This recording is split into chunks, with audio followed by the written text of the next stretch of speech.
Sorry, y'all. For anybody who is on and we got kicked off, sorry. Try this again. Give people a minute to pop back on here. So for whatever reason, the video got interrupted. Facebook is fabulous today. Give people just a second or two more. So if y'all can see me now, just like put up a thumbs up or something in the comments so I know that we're actually here. Thank you. Oh, honey, they lost me everywhere. The whole video stream went down again.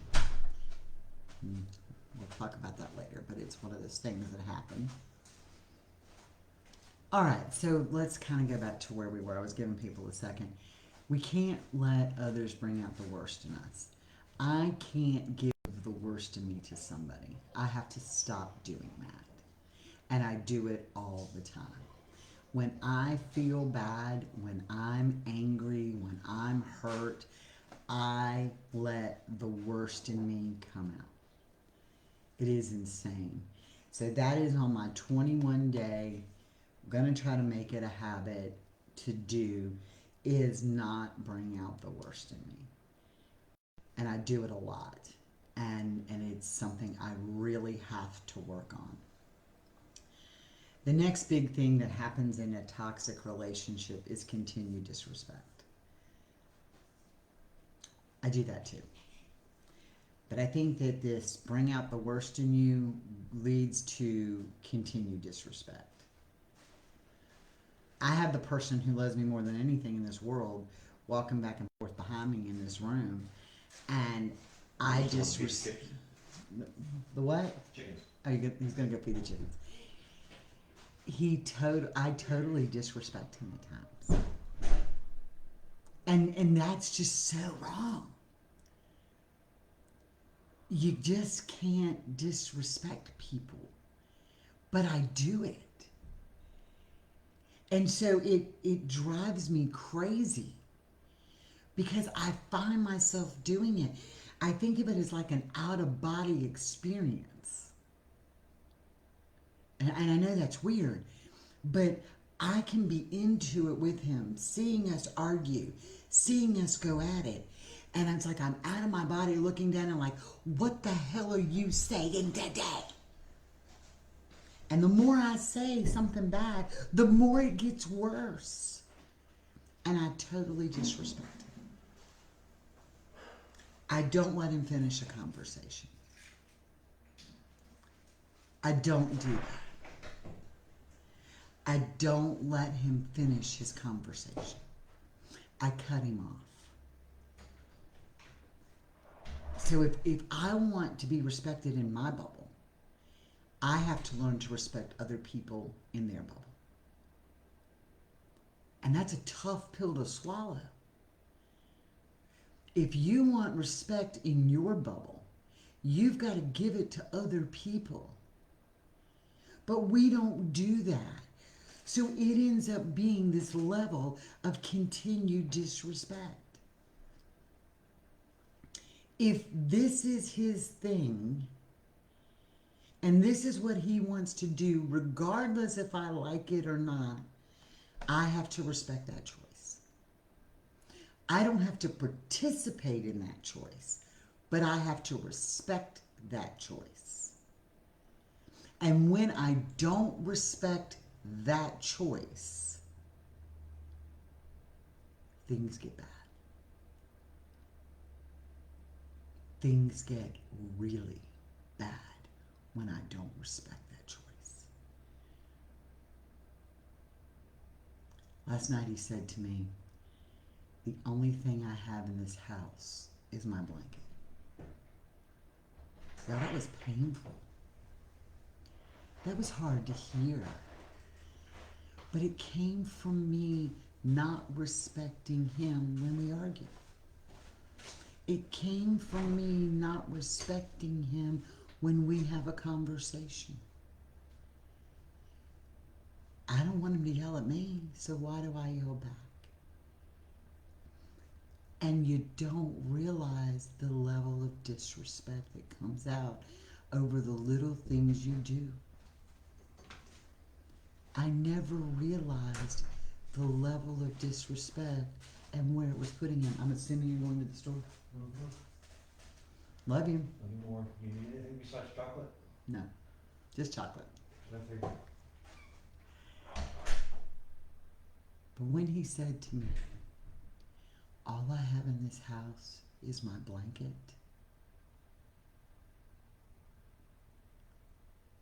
I was like, where did that come from? Everything in this house is ours. He said, no, everything in this house is yours. And you say it all the time to me. I'm like, well, how do I say it? He said, you always say, my house. Get out of my kitchen. You tell the dogs, why did you do this to my things? And I don't realize the disrespect that causes. Yeah, he is a good man. He always brings me chocolate. And that's what kills me, is that I disrespect one of the greatest men ever. And that disrespect I give him causes him to disrespect me. He's entitled to his space. He's entitled to his feelings. I may not agree with his feelings, but I have to respect those choices. I may not agree with the relationship he has with his children right now. And I pushed it early on in the relationship. I mean, you've got 4 kids. You need to see them. You need to do this. You need to do that. I wasn't aware of all the baggage that came with it. Okay, I wasn't aware that the wall he put up around that was to protect his children from the pond that his wife had created, ex-wife had created, him being. And I, because I thought that's what he needed, I pushed that, and it created a level of disrespect. And then when he sits here and talks about my kids, because they're grown, and both of our kids are, I mean, we truly have his kids and my kids, because they don't live in the same house with us. We're not all intertwined. My kids have a great relationship with their daddy. He will always be their daddy. Right? But when I talk about my kids, and he'll say something, because I'm bitching about something they've done, and maybe something trivial, and I'm like, do you know he did this? And he'll say, well, your kids. And all of a sudden, I get defensive about it, right? I'm like, how are you to talk about my kids? It's a level of disrespect. That's my wall. That's my bubble. Yes, I want him to be involved in my children's life. Absolutely, I want him involved in their life. Not as a parent, not as whatever, but I want to be able to go see the kids and have him go with me. Okay, so there can't be this disrespect going on. But I can't tell him in his bubble, in his thing, how he should feel. That's just what he does. So when I put that out there, that it is my house, my stuff, and women tend to do that. We do, because we kind of nest, and so it's our space, and we get that. You know, when you move somewhere, the woman usually sets up the kitchen, and we decide where the linens are going to go in the linen cabinet. You know, I mean, that's kind of our thing, and they may get the garage. But saying those little itty bitty words create a level of disrespect. There are days I'm like, what are you wearing? Right, but that's his comfort. And we're not like going out somewhere. That's his comfort, and it becomes disrespectful. You know, he has t-shirts from forever, and I'm like, ooh, we got to get you some new t-shirts, right? And when I say that, What I'm saying to him without realizing it is the stuff you have isn't good enough. It becomes a level of disrespect. When it was so much easier when we went somewhere and I bought one or two, like a 9 line or whatever we happened to get, and I got one or two and added it in, and now, but to tell him what he had wasn't good enough, that was horrible. And so that creates this level of continued disrespect, and then we get it back and we don't understand why it's coming back to us and why they disrespect us. Carl uses the word demasculate, and I didn't realize that I do it. So on my 21-day things,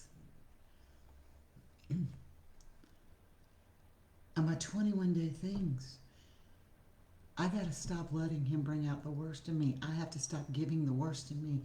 But in order to do that, I have to learn to respect him. You know, how often when the PTSD moment is coming up and the flare is there and they're in a rage or they want to shut off or they want to do whatever, how often do we say, again? How often do you see people say they can control it? Are you in their head? How often do we say to them, their PTSD is affecting me? It may. It may affect you as you go. But the truth is, we don't have a clue what their PTSD is doing to them. And I assure you, if you ask them point blank, did they want PTSD or not have PTSD? Every single one of them will say, if you can take this away from me, have at it. What are we jealous of?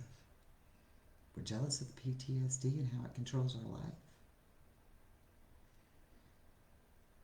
We're mad because the PTSD moments trigger us and bring out the worst in us. We get disrespectful of what they're feeling because they can't pop out of it right at that moment and do what we need them to do.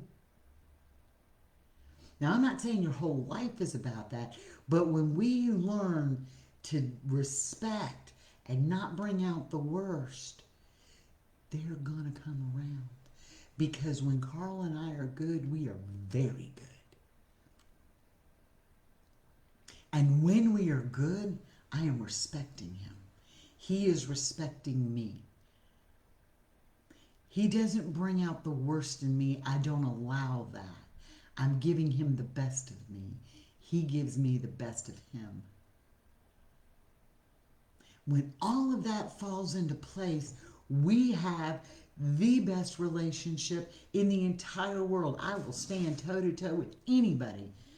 But when I allow this nonsense to pop up in my life, in my bubble, I take all this negativity and toxicity and it spills out of my bubble into our relationship.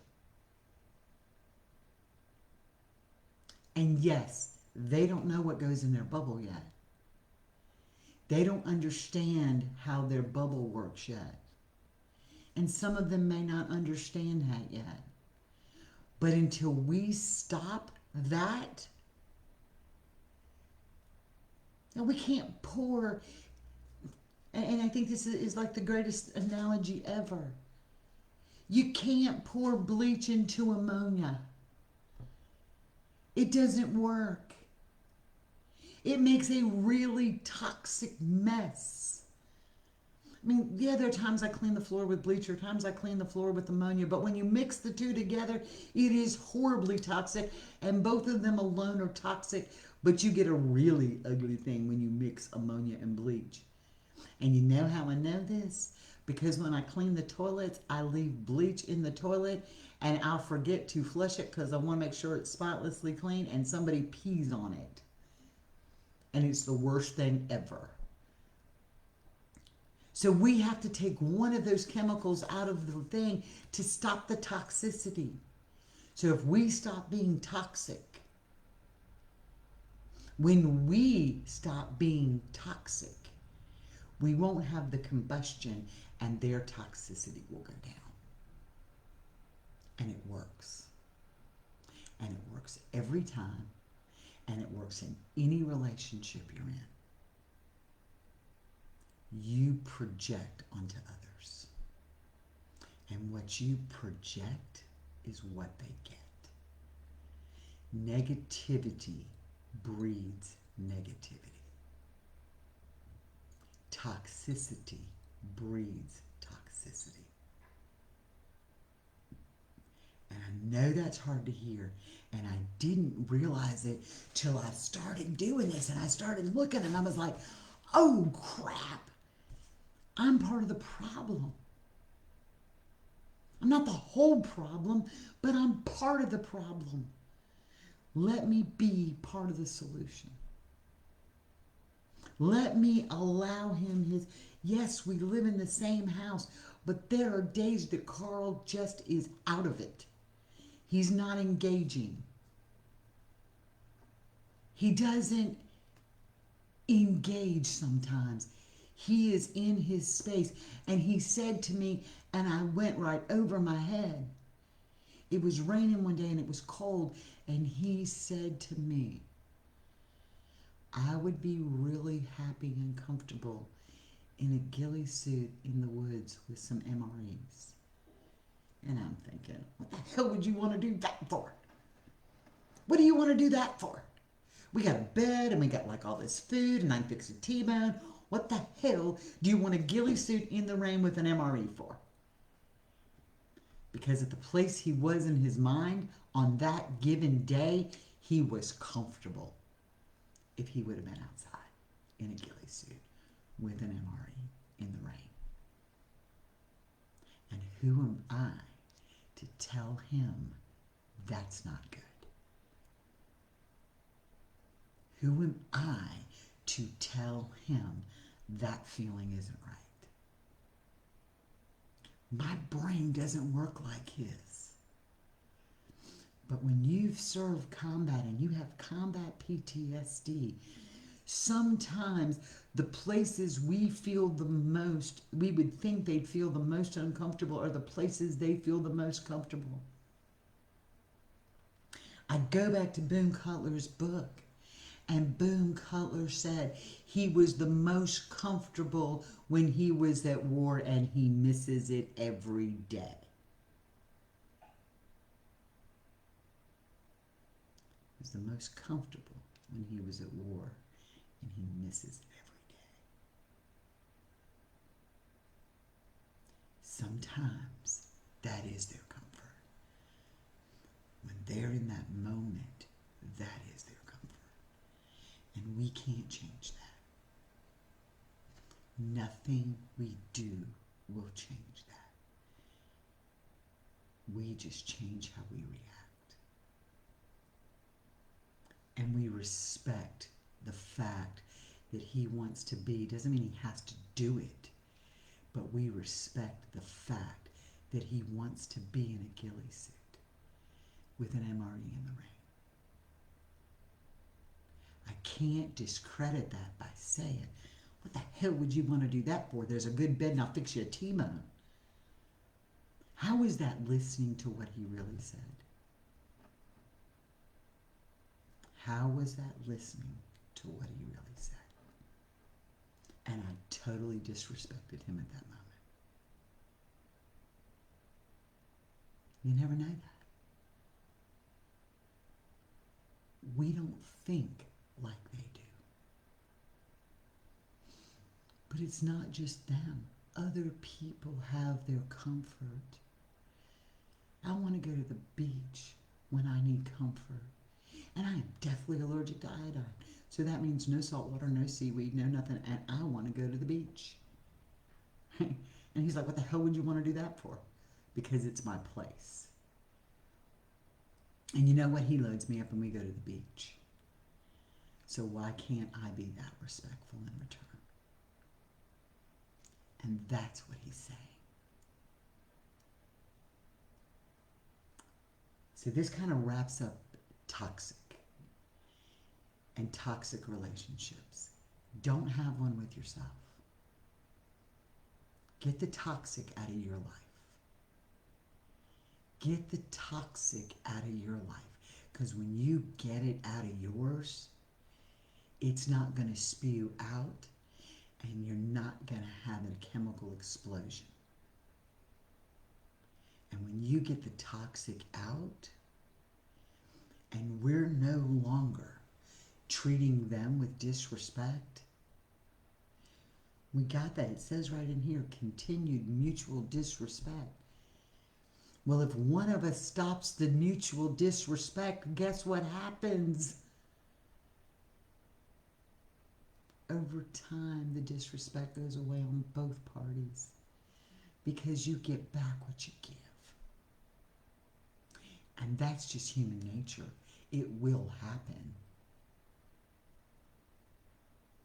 So rather than tell him, don't go out with an MRE and a ghillie suit, I should have put my darn rain jacket on and I should have walked outside with him and I should have said, come on, I'll sit in the rain with you. But I didn't. And that's the disrespect.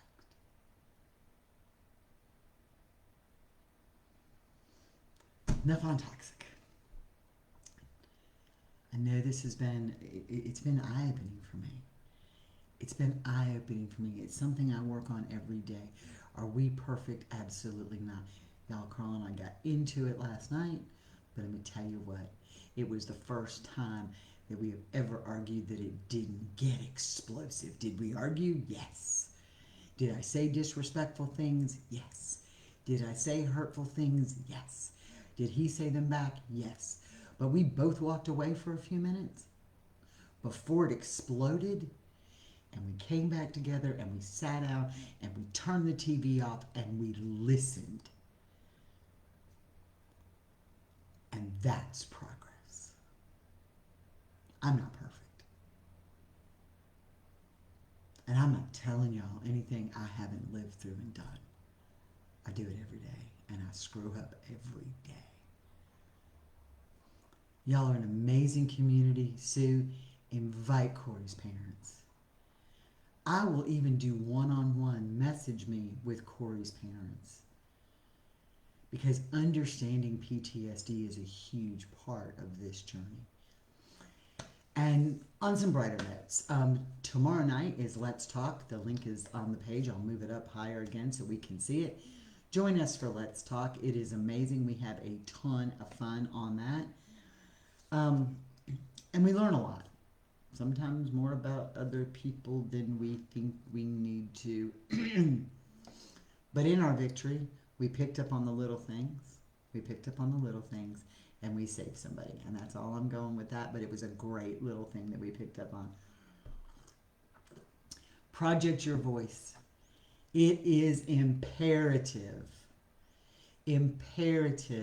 that you send your stories to vastories@lovingmyveteran.com.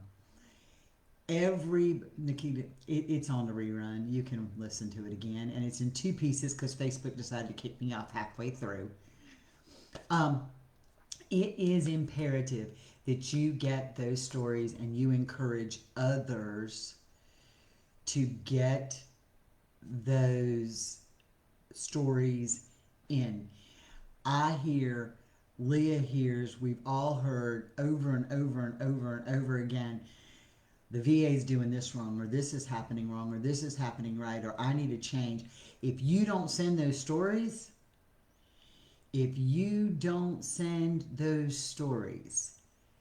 your voice isn't going to be heard. His voice isn't going to be heard. We have the platform. So don't complain if things don't change if you don't send your stories. If anybody wants to share a brief part of their stories, we'd like to start recording some, just even brief parts, and put them together where we can put those videos out for everybody to see. You don't have to give a lot of details, but just how you feel about the system would be amazing. But those stories really need to come in. The researchers are ready to start compiling the data, and without the stories, we don't have the data. So please do that. You can go online and see where we're at www.projectyourvoice.org. But please, please email those stories to vastories@lovingmyveteran.com.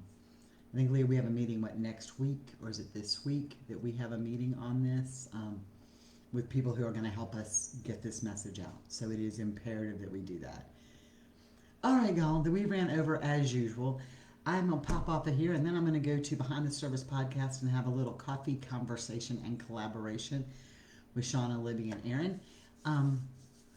If you get an opportunity, pop over onto that. It is a Zoom meeting. It is wonderful. So pop over there, and we'll have coffee and talking and just kind of let some stress go. Thank y'all so much for everything. I'm Stacy. This has been Walking in My Shoes, the second part, because Facebook kicked me off. And we're Loving My Veteran. Have a good day.